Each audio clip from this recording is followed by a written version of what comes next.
জীবনে অনেকগুলোই প্রেম করেছে শরীফুল রাজ, একটাও টেকসই হয়নি। কাজল রেখা সিনেমায় অভিনয় করে প্রশংসিত হয়েছেন অভিনেতা শরীফুল রাজ, আর এতে নাম ভূমিকায় অভিনয় করেছে নবাগত নায়িকা মন্দিরা চক্রবর্তী। সিনেমাটিতে নিজের অভিনয় গুণে প্রশংসিত হয়েছেন মন্দিরাও। এরপরেই দুই তারকার মাঝে প্রেমের গুঞ্জন উঠেছে।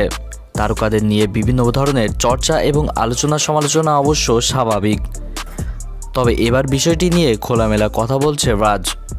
সত্যিই কি প্রেম করেছেন তারা, আর আপনার দৃষ্টিতে সে কেমন? জবাবে গণমাধ্যমে রাজ বলেন, নবাগত নায়িকা হিসেবে সে অসাধারণ, স্মার্ট, গর্জিয়াস, মেধাবী ও গুণী একজন শিল্পী। প্রথম সিনেমাতেই সে সফলতা পেয়েছে। সিনেমার প্রচারণায় আমাদের একসঙ্গে বের হতে হয়, এজন্য মানুষ প্রেম বিয়ে নিয়ে গুঞ্জন ছড়াচ্ছে, আর এটা প্রতিটি সিনেমায় সময়ই হয়ে থাকে। সব শিল্পীদের নিয়ে এ ধরনের গুঞ্জনের রীতি রয়েছে। এ অভিনেতার কাছে প্রথমে তার সার্টিফিকেট নাম জানতে চাওয়া হয়। জবাবে তিনি বলেন, আমার নাম মোহাম্মদ শরীফুল ইসলাম, আর রাজ নামটি অন্য কারো দেয়া। এক আড্ডায় হঠাৎ করে আমাকে রাজ নামে ডেকেছিলেন একজন, আর আমিও ভাবলাম নামটি খারাপ না, সে থেকে নাম হয়েছে রাজ। এছাড়া প্রেমের ব্যাপারে তিনি জানান, জীবনে অনেকগুলোই প্রেম করেছেন তিনি, একটাও টেকসই হয়নি।